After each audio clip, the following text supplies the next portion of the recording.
Salve, salve, pessoal. Eu sou o Luiz Fernando Justus e hoje eu estou com um grande amigo, com o Júlio Bonrucker, um dos maiores headhunters aí do Brasil, uma pessoa talentosíssima, cheia de conexões, muitas histórias legais para compartilhar com a gente, muito conhecimento, tá? Vou dar uma boa-vinda aqui. Seja bem-vindo, Júlio. Obrigado. Que honra ter você aqui, cara. Que legal estar contigo. Prazer visitar os amigos sempre, né? Ainda Nossa. mais você nessa nova fase. Legal fazer parte da história mais uma vez. Cara, você sempre na nossa história, né? Desde o início, eu te conheci, nós tínhamos, acho que uns 6, 7 meses de empresa. Melhor não fazer conta, faz tempo. Não, mas cara, ó, essa semana, 25 anos de ponto .com. Então, quer dizer que lá se vão pelo menos uns 24 anos aí que a gente se conhece. Né? Já passou muita água embaixo dessa ponte, né? Cara, e assim, eu curto muito as pessoas que eu conheci como você, tá? Que quando eu te conheci, poxa, você estava buscando estágio. Aí hoje você, o cara é um mega profissional, referência de mercado, top no que você faz no Brasil todo, não só aqui no mercado de Curitiba. Isso é muito legal, cara. É uma satisfação muito grande poder ver alguém e mérito teu, né? Tudo que você foi construindo, degrau por degrau dessa escada aí que você caminhou, todo mérito teu. Conta um pouquinho aí de como que foi, como que você começou no mercado e aonde você está hoje.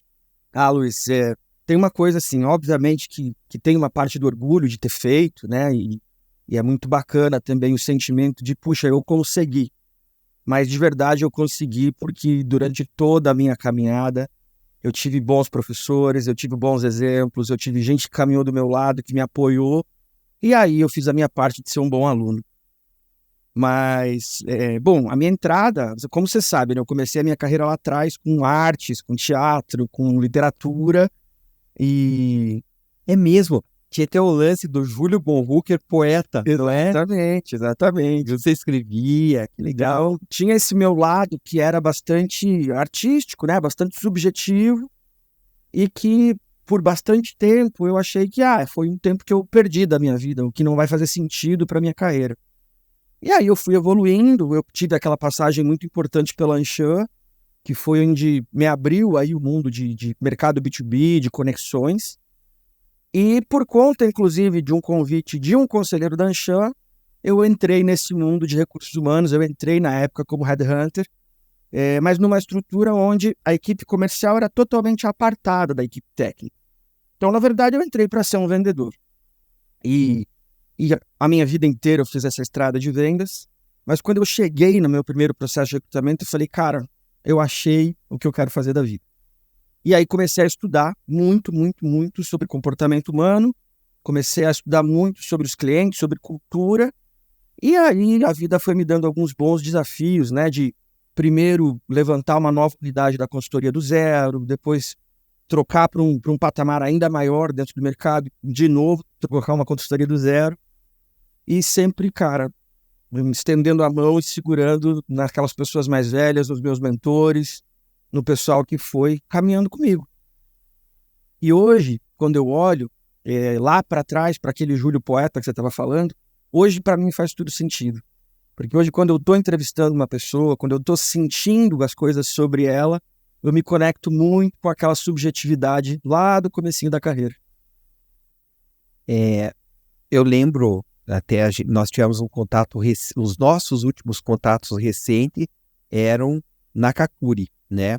Que é a empresa que você lidera hoje, que você está à frente, e a Kakuri tinha como fundador o Hugo Kakuri, né? Que é uma figura emblemática nesse mercado, uma pessoa que colaborou com o Great Place to Work, que foi o cara que trouxe esse conceito para o Brasil, e infelizmente o Hugo faleceu de Covid, né, no início lá da pandemia, né, mas como você falou, ele foi um dos teus mentores, te abriu esse mercado, até te motivou a fazer isso de forma nacional, né, você foi para São Paulo com a Kakuri, e agora está em São Paulo com a Kakuri.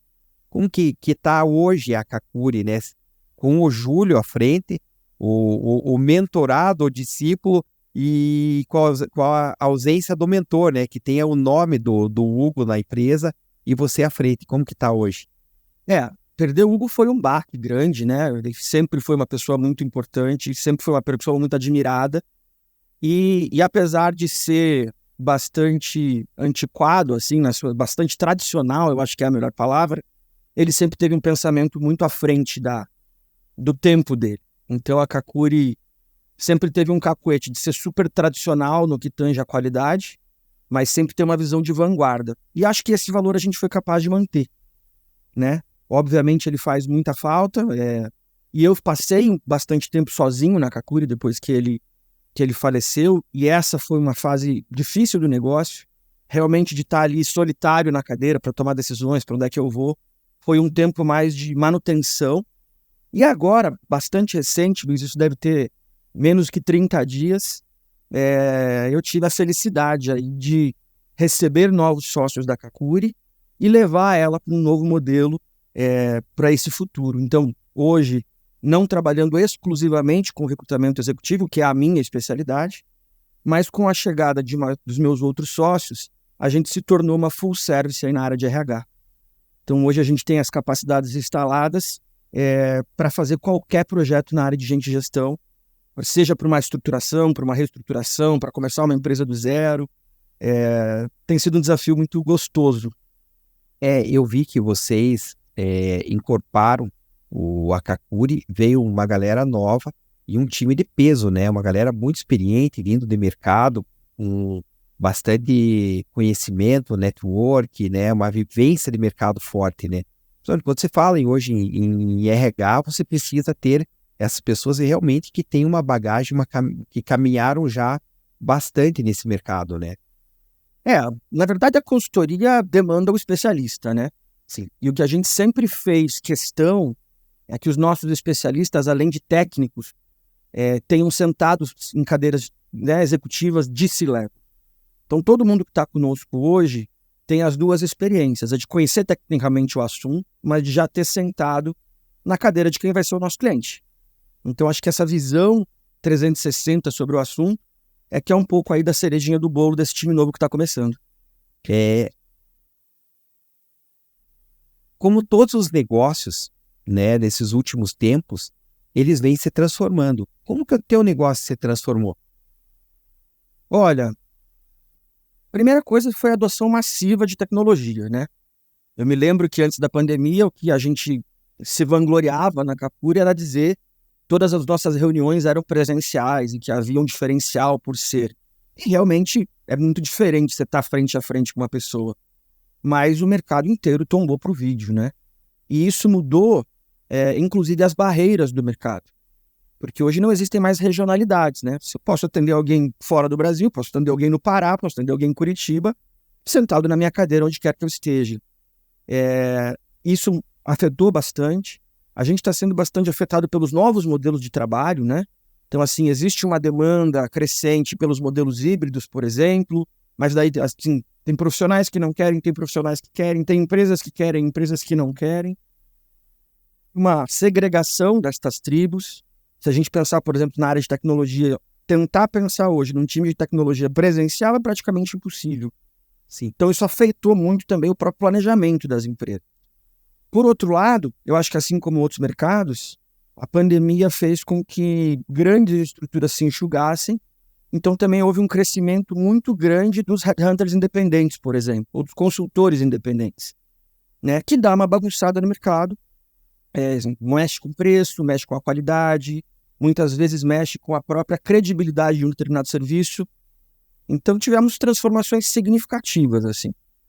É a mesma dor que a gente tem no nosso mercado, né? E eu vejo o seguinte, a dor hoje do mercado de recrutamento, de talentos humanos, de gestão de pessoas, ela está enorme, né? As empresas estão tendo uma dificuldade gigante hoje de entender essa diferença de gerações, as expectativas de cada faixa etária que mudam muito, né? Nós tivemos um evento na terça-feira aqui, e o empreendedor contando que o time dele busca pessoas com mais de 50 anos, né? Então, só que assim, isso não faz sentido, né? Você não pode limar aqui uma faixa etária simplesmente porque ela é diferente, né? Eu acho que a gente tem que se adequar, saber como trazer esse público e trabalhar esse público dentro da empresa. Como que se enxerga isso aí? Sem dúvida nenhuma, Luiz, esse trabalho com as múltiplas gerações hoje é o grande problema, né? Porque a gente está vivendo uma época que, dependendo do negócio, você tem 5 gerações diferentes dentro da mesma empresa. E como você falou, com expectativas e com demandas muito particulares. Então, vejo claramente assim que houve uma tendência de humanização grande. Acho que a pandemia trouxe realmente isso. Eu acho que em determinados modelos houve até um excesso dessa humanização que levou a uma infantilização dessa relação. Uhum. E eu acho que a gente vive agora um período de acomodação, né? Não pode ser nem o 8, nem o 80, a gente tem que achar algum lugar aqui no meio do caminho, onde assim as pessoas estejam sendo cuidadas, as pessoas estejam se sentindo bem, mas o negócio também esteja alcançando seus resultados. Eu acho que essa química aí hoje é o grande X da questão para qualquer pessoa que está numa posição de liderança. Na pandemia a gente teve toda uma equipe indo trabalhar em home office, né? Principalmente empresas de serviços, né? Onde dependiam menos do contato humano. Depois, esse pessoal não sabia se voltava ou ficava. Agora empresas estão em home office, outras estão em modelos híbridos, outras bateram um pé firme para voltar, né? Nós aqui, a gente tem uma parte do time na empresa, outra parte está funcionando em home office, funciona perfeitamente, mas eu sinto muita falta de ter o time, né? Ainda sou old school com isso, mas não posso dizer que não funciona. E também acredito assim, eu acho que como no meu mercado, não tem uma regra, né? É meio caso a caso, né? Perfeito. Eu acho que assim, quando a gente entende que cada empresa tem um jeitão de ser, e esse jeitão de ser a gente chama de cultura organizacional, ela é uma identidade única mesmo, né? E o que acho que fica muito claro, a gente precisa aumentar a nossa clareza sobre isso, Luiz, os lugares têm características. Então, por exemplo, se aqui na empresa a característica é que é 100% presencial, as coisas são assim, naturalmente a gente vai atrair para essa empresa pessoas que pensam assim. Assim como se fosse uma empresa totalmente remota, virtual, tecnológica, a gente tem que levar para essa empresa pessoas com essa característica. O problema, na verdade, acontece quando a gente tenta misturar. Quando você leva um perfil para um lugar onde ele não combina. Essa é a receita que faz o caos da história. Então, quando a gente começa a clarificar, a aumentar o nosso conhecimento, e aí é um desafio das organizações, de entender quem eu sou e o que eu quero ser, facilita o processo de escolha das pessoas para evitar esse tipo de problema. Sabe que eu estava num grupo do C12 que eu participo, e tinham várias grandes empresas, e nós estávamos numa discussão sobre marketing digital, que era o que nós estávamos estudando. E é óbvio, por conta de ser quem eu sou, eu estar no meio desse grupo, meio que eu virei o ponto focal da discussão, né? E eu falei pro pessoal assim, gente, não existe marketing digital.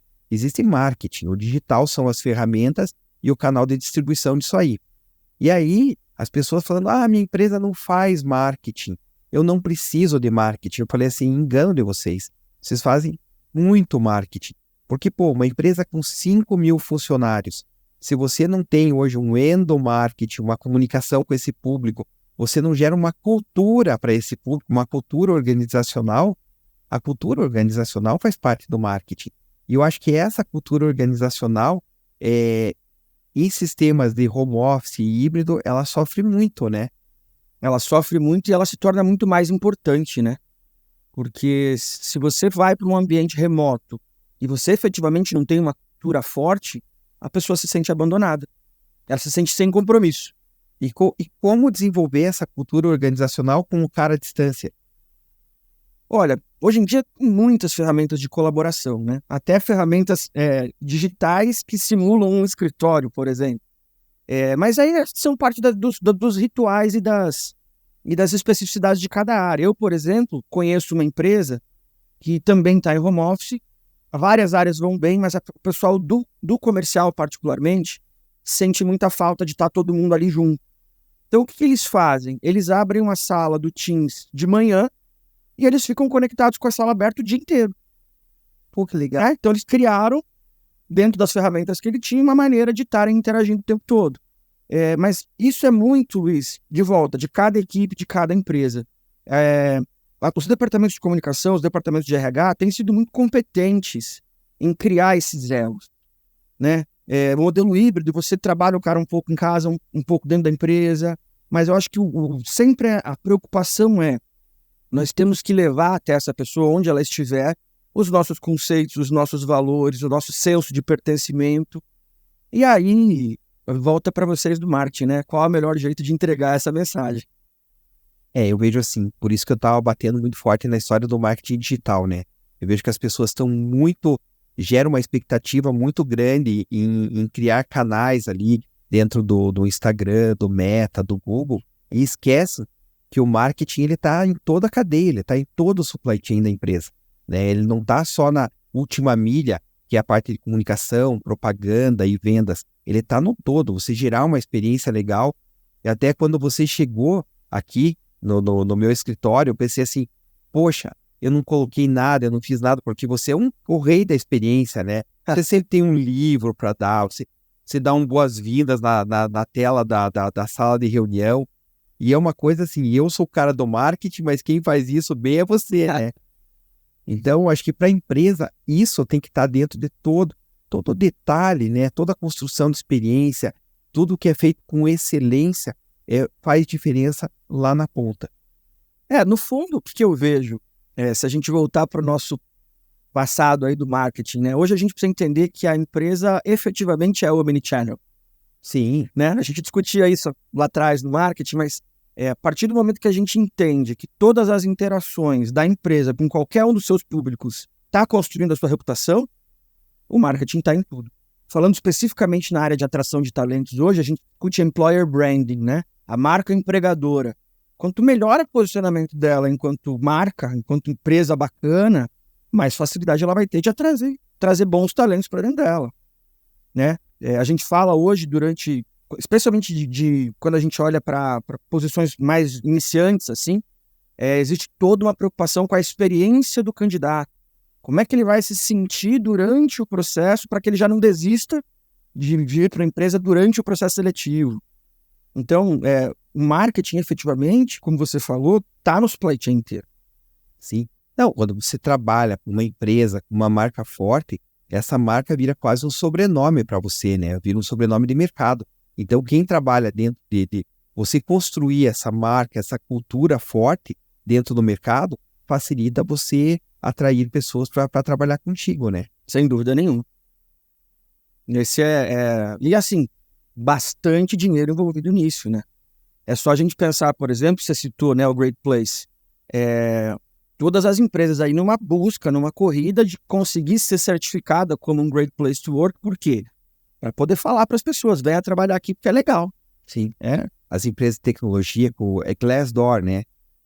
O Glassdoor também é onde vai se ranqueando como melhor empresa. Eu fui numa palestra do atual presidente da Intel esses dias. E ele contou, ele teve uma história meio Steve Jobs, assim. Ele ficou anos dentro da Intel, sendo o principal cara de desenvolvimento de produtos, etc., galgando uma presidência da Intel e, de repente, pum, mandaram ele embora.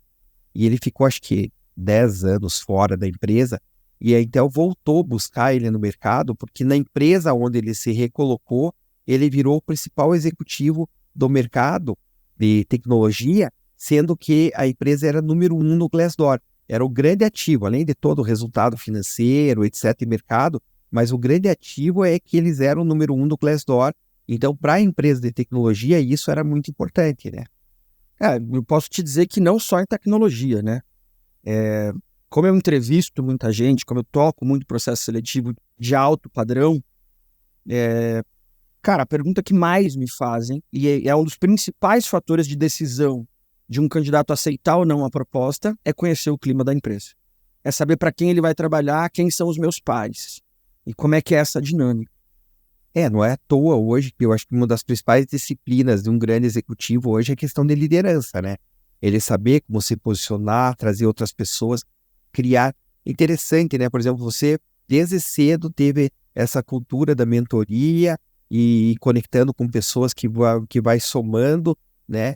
Eu demorei a ter isso. Hoje eu tenho muitos mentores. Eu toda hora estou chamando alguém para tomar um café, para perguntar, né? Antigamente eu achava, eu vim de uma geração que você tinha que construir, ou você tinha que buscar num curso, numa pós, numa universidade, isso aí. E eu percebi que não. Você troca na experiência. Você chega com alguém que de repente tem algo, uma empresa similar à tua, uma empresa maior que a tua, né? Ou no mercado agressivo, você pergunta como que você funciona, como que você age em relação a determinado... E, cara, e você cresce sem precisar ter a dor que essa pessoa já passou, né? É. Cara, eu sou absolutamente fã de mentoria, né? E não por acaso, dentro desse novo posicionamento da Kakuri, foi um dos braços de negócio que mais cresceu. Porque, pela minha posição como headhunter, as pessoas me procuravam muito para discutir as suas próprias carreiras. Né? Ah, eu quero ir para o caminho A, eu quero ir para o caminho B, estou pensando em fazer uma troca de carreira. E elas iam se consultar comigo. E, obviamente, eu conseguia dar alguma sugestão, ou pelo menos fazer as perguntas que as fizessem ver as respostas que elas procuravam. E uma coisa que ficou muito clara, Luiz, para nós, ao longo desse processo, foi a maioria das pessoas sentava comigo para querer discutir um assunto profissional, mas a grande questão era um assunto pessoal. Era dela com ela mesma, era dela com a identidade dela. Tanto que hoje, no nosso programa, a gente aborda as duas coisas. A gente trabalha muito do autoconhecimento, e aí quando esse pilar está bem sólido, a gente consegue fazer um depara para quais as opções ela vai ter no mercado de profissional. Mas fundamental é a troca. É que hoje é complicado você separar a pessoa física da pessoa jurídica, né? O que você tem hoje como comportamento, o legado que você traz através aí da tua vida como um todo, desde a tua infância até onde você chegou agora, ele está totalmente ligado ao teu desempenho profissional, né? Porque você tem os teus bloqueios, as tuas barreiras que você precisa quebrar para performar melhor, né? Então faz muito sentido isso de você trazer. Não é à toa que, pô, o mundo virou em coaches, né? Mas se você pegar isso, que existe um lado que as pessoas falam mal dos coaches, mas tem um lado muito positivo, que realmente você consegue desbloquear coisas que prejudicam a tua performance e você melhorar no teu desempenho, e o teu desempenho melhorando, você ganhando melhor, você galgando posições dentro do mercado, né? Então é importantíssimo isso aí. O grande problema que aconteceu com o coaching foi a popularização. Então, assim, ao mesmo tempo que a gente tem pessoas que têm belíssimas experiências, que fizeram formações muito robustas para serem coaches de alto nível, também tem um monte de cursinho de final de semana e as pessoas se vendem no mercado exatamente igual. É daí que vem essa quebra da credibilidade do tema. Mas quando você escolhe bem, quando você tem alguém para te suportar neste processo de autodesenvolvimento, cara, os saltos são, assim, exponenciais. Eu acredito bastante nisso, né? Eu tive experiência, nunca tive um coach, nunca fui coach de ninguém, nunca tive um coach, mas as pessoas com quem eu me amparei nos últimos 10 anos me ajudaram muito no meu crescimento profissional e no meu crescimento pessoal, né? Antes eu falava que o meu coach era a Raquel, né? A minha esposa, porque ela ia curando feridas que eu tinha e ela me ajudou a chegar num ponto, mas de um ponto em diante você precisa ter outras pessoas com outras visões para sair toda hora da caixinha onde você está, né? Eu mentoro pessoas há mais de 10 anos. E também há mais de 10 anos eu procuro mentores para mim o tempo inteiro, que eu realmente acredito no conceito. Né? Essa coisa de o trabalho sobre si mesmo é o mais difícil, não tenho dúvida. Mas quando você estabelece um vínculo externo, quando você consegue ter uma troca verdadeira com uma pessoa que te olha de fora por um olhar diferente, as coisas ficam muito mais claras. E o ser humano, ele tem esse lado, né, do animal, que se você não corrigir o caminho, você volta para aquele mesmo erro, né? Então você precisa criar esse hábito novo, esse hábito melhor, né? Sair, porque quando você vê, você tá voltando a agir inconsciente, né? E isso você traz para dentro do teu negócio, da tua equipe, e acaba te prejudicando, né? Sem dúvida. Eu acho que a grande armadilha aí é o que você fala do hábito, né? Do modo automático. Nosso cérebro, por economia de energia, por sobrevivência, ele sempre vai tentar fazer o caminho que ele já conhece, que ele não precisa pensar. E é nesse lugar que a gente perde a intenção das coisas, ou às vezes você tem um objetivo, mas acaba tomando ações que te levam contra o seu objetivo. A gente não está pensando claramente, a gente não está agindo com a intencionalidade de chegar em tal objetivo. Quando a gente consegue pôr isso na rotina, as coisas desenvolvem muito mais rápido. Eu assisti uma palestra do cara que escreveu Os Hábitos Atômicos, né? E ele falava assim, pô, você sabe que esse caminho vai te levar para uma coisa que não vai te fazer bem. Por exemplo, poxa, eu preciso fazer exercício, mas no caminho para a academia eu me desvirtuo porque eu paro em tal lugar e não vou para a academia. Então, cara, você tem que achar um jeito de tirar essa situação que te tira do caminho correto para você seguir caminhos corretos, né? E hoje a performance, ela tá no exercício, ela tá na boa alimentação, ela tá numa boa noite de sono, ela tá no teu hábito de leitura, no teu hábito de estudo, né? As coisas não vêm de graça, né? Eu acho que a parte boa de o mundo ter, pós-pandemia, aberto um pouco a cabeça para o ser humano integral é porque cada vez mais a gente tem abertura, não só para falar sobre, mas para entender e para disseminar. Cara, se você não tiver fisicamente, espiritualmente, corporalmente bem, você não vai estar na tua melhor versão. Só que isso eram tabus dentro da empresa, né? No mercado profissional, ninguém falava sobre isso. E quem falava era tido como pessoa estranha. Eu acho que hoje essa visão é mais aceita e realmente, quando você consegue encaixar esse equilíbrio, em qualquer coisa da sua vida, a performance vai ser melhor.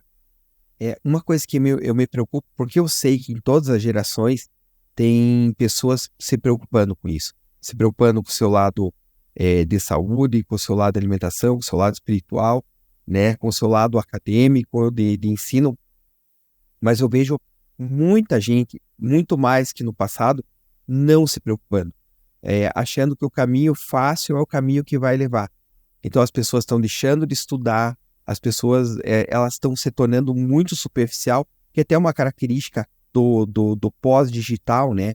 Que você vê o vídeo, o short do YouTube, você vê o TikTok, então você não adensa, você não lê mais livros, você lê 3 parágrafos e quer entender aquele livro inteiro. E aí, por exemplo, eu chego hoje no mercado, estou conversando com alguém da equipe do meu cliente que é uma pessoa formada em marketing. Aí eu pergunto se ela conhece o Nizam Guanais. Cara, ela não conhece, ela não sabe quem foi um dos maiores publicitários brasileiros, que ainda né, tá nativa. O Washington Oliveto não conhece, não sabe quem foi Jack Welch. A pessoa não estuda, não tem noção daquilo. E isso me preocupa, porque daí o que acontece? Começa a se vender metodologias vazias que não entregam e está gerando uma frustração geral no mercado, porque essas metodologias, receitas de bolo pré-prontas não funcionam. Acho que esse é o zeitgeist, né? É o espírito do tempo agora. Eu olho para essa superficialização das coisas com a mesma preocupação, mas de fato a gente não sabe o que isso vai ser, né? Algo vai se transformar. Eu não gosto muito, na verdade, Luiz, de fazer divisões por geração, porque eu conheço pessoas super novas que têm hábitos de gente mais velha, conheço pessoas super velhas que têm comportamentos de pessoas super novas. Então eu acho que talvez a idade não seja o grande divisor aqui dessas características. Mas o ambiente. E eu sempre acho, cara, que tem espaço para tudo. Assim como vai ter gente que vai consumir essa metodologia pronta, porque quer isso, tem gente que vai buscar algo mais profundo, que quer uma coisa de outro jeito. Então, pensando em quebra total de barreiras, eu acho que as coisas vão se acomodando dentro das suas próprias tribos, assim, sabe? Isso é uma realidade, né? Porque na evolução dos tempos, o ser humano veio se reinventando, né? Chegava no passado, o crescimento da população está em PG, o crescimento da produção de alimentos está em PA, vai faltar alimentos, né? A lei de Malthus. E aí o ser humano cria novos processos, novas tecnologias, etc., e começa a produzir mais alimentos. Aí vem a industrialização, vem a parte de tecnologia, agora a gente vive na era da inteligência artificial, né? O medo agora é, eu vou ter trabalho, o meu talento vai ser engolido pela inteligência artificial.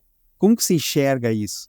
Cara, já tive tantas discussões sobre IA que eu falo assim, seu trabalho só vai ser engolido pela IA se você faz um trabalho burro, né? Porque a capacidade de processamento de dados que uma IA tem é infinitas vezes superior à de qualquer ser humano. Então, para esse tipo de coisas, não tenha dúvida que a IA está aí, mas a IA é uma ferramenta. Então, assim, ela precisa que alguém dê um comando. A gente precisa que os humanos aprendam a trabalhar com a IA como a gente aprendeu lá atrás a fazer a roda, a fazer ferramentas de pedra para facilitar a agricultura. É só mais uma ferramenta. O que a gente precisa é aprender a usá-las e entender que usando uma ferramenta potente como essa, o que sobra para o ser humano é a parte inteligente. Então faz parte da evolução. Sem dúvida nenhuma. E aí entra outro ponto, né? Dentro dessa parte da evolução que a gente percebe, porque toda a ferramenta ela ajuda você a executar uma tarefa de uma forma melhor, mais eficaz, né? E a gente vem num processo de evolução muito grande. Então, o que está gerando isso? Uma aceleração de tudo, né? Uma aceleração da tecnologia, uma aceleração da produção, uma aceleração do conhecimento, né? Então, pelo teu olhar, esse processo de aceleração é um processo positivo. Sem dúvida nenhuma. Né? De novo, eu acho que se a gente jogar lá para o futuro, eu acho que um sonho possível, um futuro possível seria: nós nos tornamos tão eficientes fazendo as coisas apoiadas em diversas ferramentas, sejam ela IA ou não, que, puxa, a gente pode trabalhar só 3 dias na semana agora. Porque tudo que a gente tem que fazer está feito. Né? O ganho positivo da produtividade é esse. Obviamente, também tem um lado negro dessa história, que é a superaceleração e consumindo o ser humano cada vez mais. Mas aí é uma questão muito de que sociedade nós queremos criar, né? Do que a gente, enquanto ser humano, se permite ou não se permite. Mas eu acho, sem dúvida, que é uma tendência de menor esforço.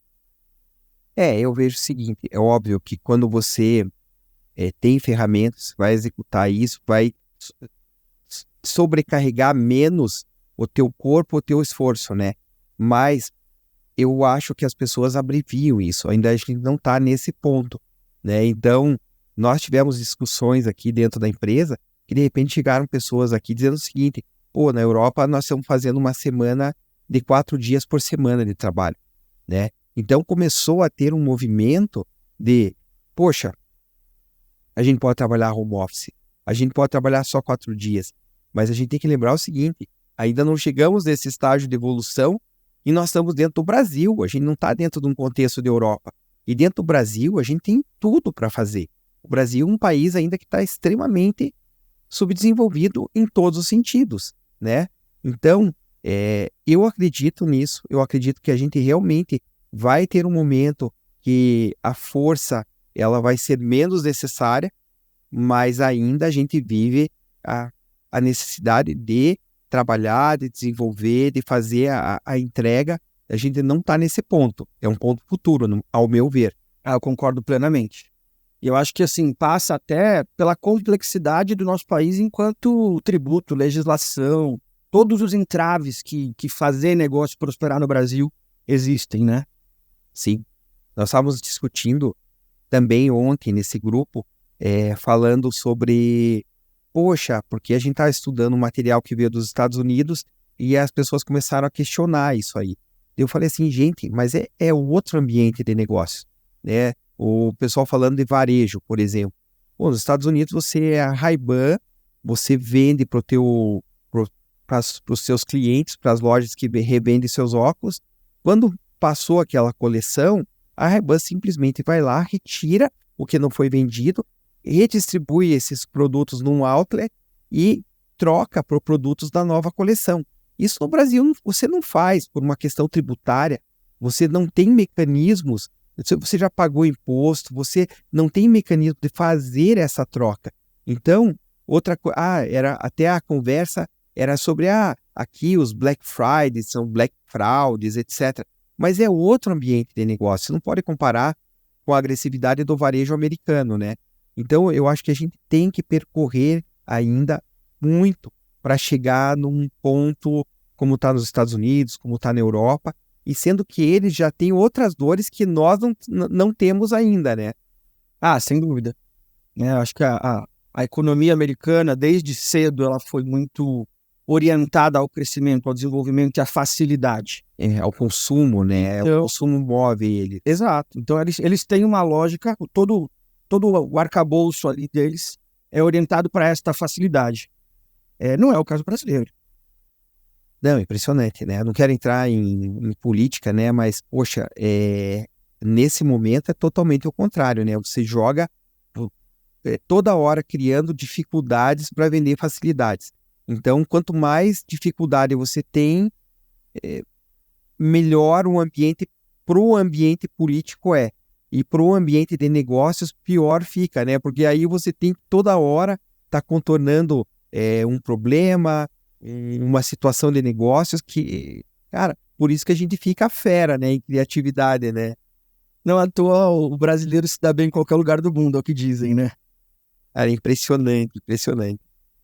E voltando aqui, até tô com uma coisa na cabeça aqui, hoje na empresa, o meu principal cara de TI, meu pessoal profissional de TI, está há 2 anos conosco, eu nunca o vi pessoalmente. Eu faço reunião com ele toda semana, a gente está toda hora em contato e nós nunca sentamos pessoalmente para conversar. E detalhe, ele mora a 1,5 km aqui da empresa, então não é nem a distância, ele não está num país distante. Então, realmente, as relações de trabalho, elas mudaram e eu acho que mudaram para melhor, né? Sabendo organizar esse processo, né? Você falou do lance do Teams ligado o dia inteiro. A gente não faz isso, mas nós temos uma reunião de início, uma reunião de pauta para todo mundo conversar. A gente tem vários sistemas de processo de gestão, o Trello, o Operandi, que é um sistema de gestão específico para o nosso mercado, né? Enfim, a gente tem vários sistemas que nos suportam. Hoje, se eu chegar para a Érica, que é a pessoa que gerencia isso aí, dizer assim, eu vou tirar alguma coisa disso, ela tira o meu braço, eu não tiro o sistema aqui da agência, viu? Não. Quando a gente para fazer uma análise, é inegável que o mundo evoluiu. Tudo foi para melhor. Independente dos problemas que a gente passa, independente a gente que está vivendo no dia de hoje se assusta com os escândalos de hoje, as dores de hoje. Mas se a gente põe numa perspectiva histórica, tudo está melhorando. Sim. Tudo está ficando mais próspero. Hoje, ficando mais fácil. Nós dormimos melhor, né? Em camas, em lençóis, nos alimentamos melhor do que os reis se alimentavam no passado. Então, acho que essa é a nossa visão. O recurso que há disponível, né? Eu acho que tem que ter voltando, né? Quem tem papel de liderança hoje tem que olhar para o mercado com uma responsabilidade social, trazer isso para dentro de um ESG, né? No social lá do negócio, de olhar pro ambiente de pessoas e tentar trazer isso, né? Motivar essa busca pelo conhecimento. As empresas têm que trazer isso aí, eu acho que faz parte, porque infelizmente aqui, né, dentro desse processo político, a gente perdeu muito nas instituições de ensino, né? Aonde você deveria estar compartilhando um conhecimento de maior qualidade, hoje meio que se perdeu. E até eu não culpo, você quer incluir, você quer trazer, começa lá no ensino fundamental, onde você tira da criança a responsabilidade de estudar, de passar por ano, você vai empurrando, você chega no ensino médio, aí essa pessoa não consegue passar do ensino médio para chegar na faculdade, ou se passa, tem uma oferta de ensino que não é uma qualidade uau, ou a universidade hoje está mais preocupado com gênero, com diversidade, com outras coisas, que não é o foco do negócio, né? Meio que perdeu o foco.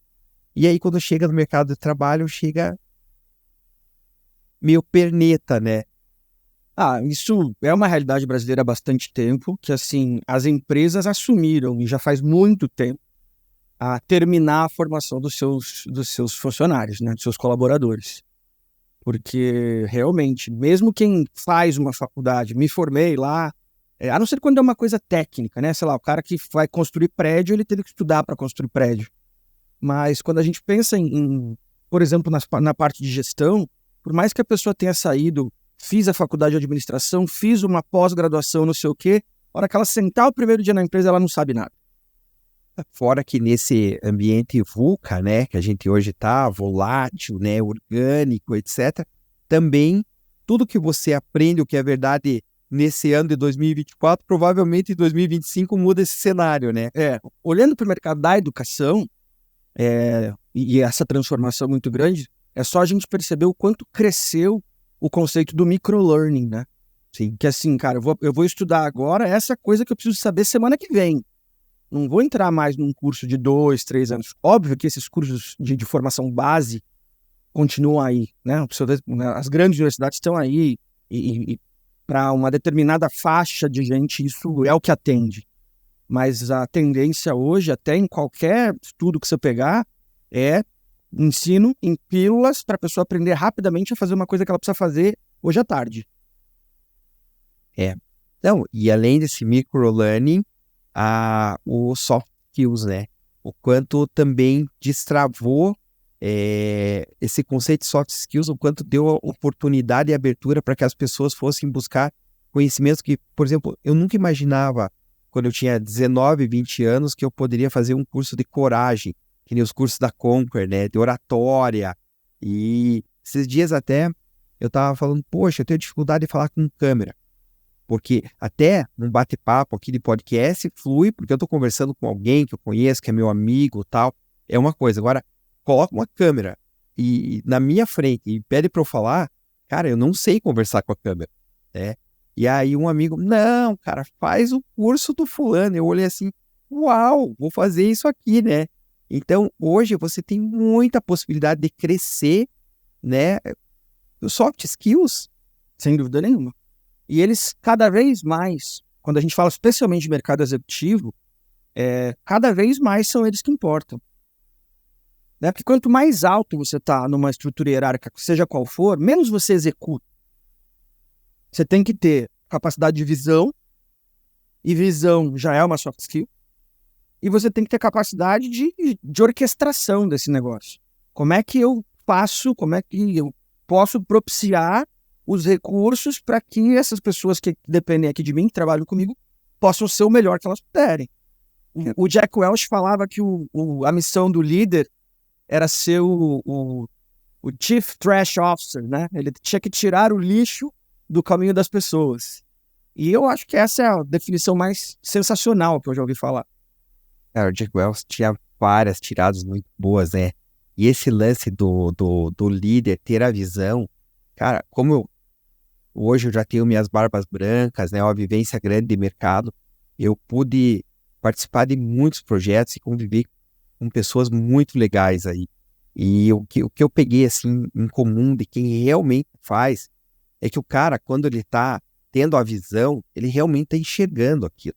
Eu já vi pessoas em reuniões que ele falava, poxa, nós vamos fazer isso.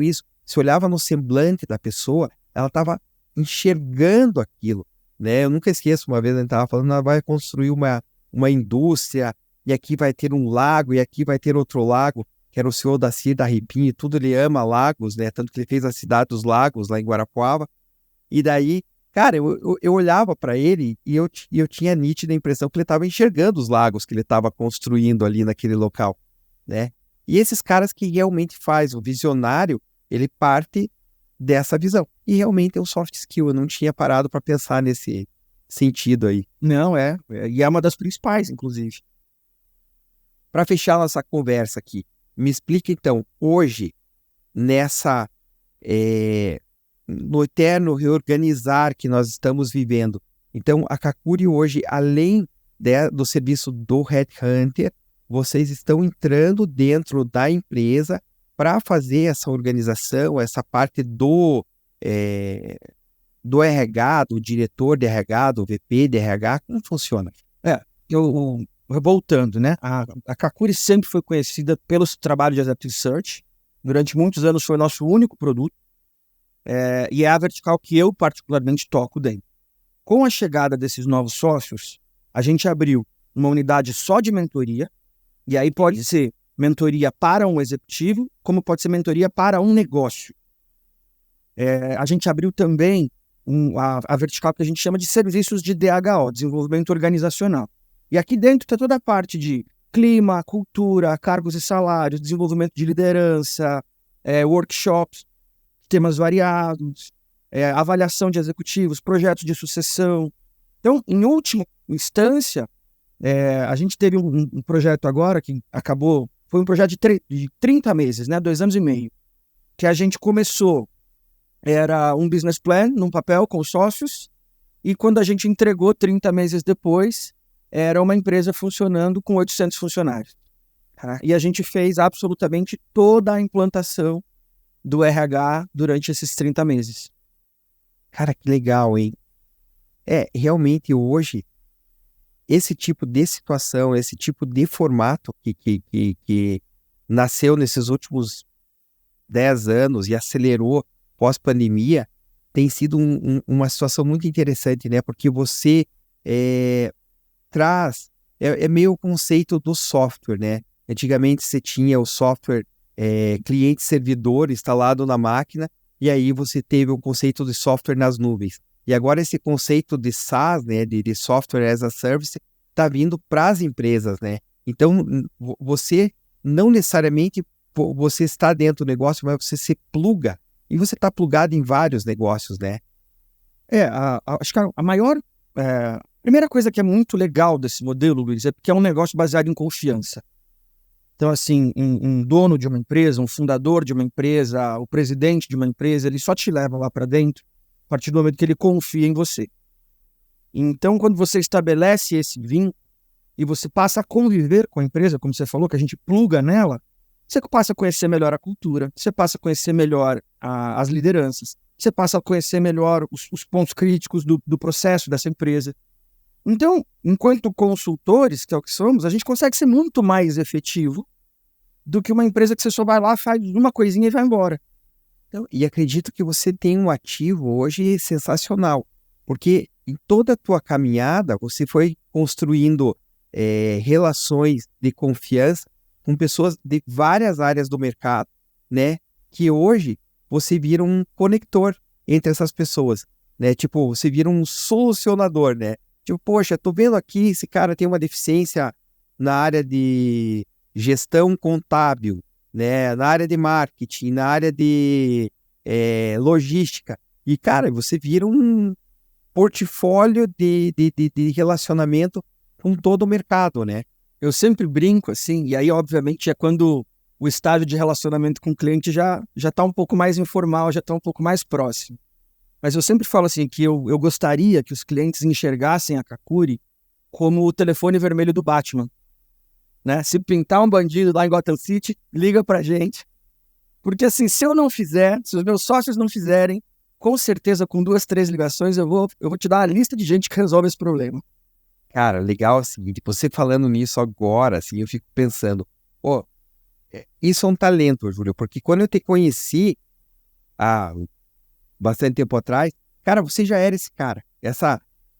Quando ganhar confiança, você é um dos caras que eu conheço que é mais fácil de ganhar confiança, né? Você chega, você tem um jeitão, né? Que vai... As arestas quebram muito rapidamente contigo. Obrigado. Fico feliz de ouvir.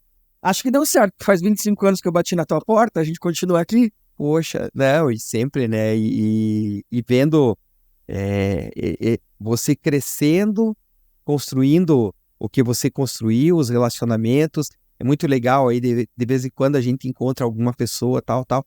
Ah, eu falei com o Júlio, ele te conhece, e as pessoas te referenciando sempre lá em cima, né, no topo da pirâmide. Eu tomo muito cuidado com isso, obviamente também sou cheio de problemas e questões a resolver, mas essa coisa da confiança nos relacionamentos me foi ensinada muito, muito cedo, inclusive pelos meus pais, e foi, cara, parte da minha caminhada a vida inteira. Esse é um dos principais selos, né? É um do nosso Glassdoor aí de perpetuar no mercado, né? Sem dúvida. Mas, Júlio, obrigado pelo teu tempo, cara. Que papo bacana. Também gostei. Espero que quem assistir aí tire proveito de ideias, insights aí. A gente vai deixar contato. Quem quiser conhecer a Kakuri e procurar você depois aí para trocar uma ideia, vai que aparece alguém para ser mentorado, alguém para estruturar esse negócio, alguém queira fazer um negócio de em 12 meses, 18 meses, ter 800 funcionários e faturando, né? Estamos aí, Luiz. Obrigado você pelo tempo. Obrigado você aí por ter vindo e pelo papo que a gente teve aí. Um abraço grande, sempre um prazer estar contigo. Mesma coisa, um abraço.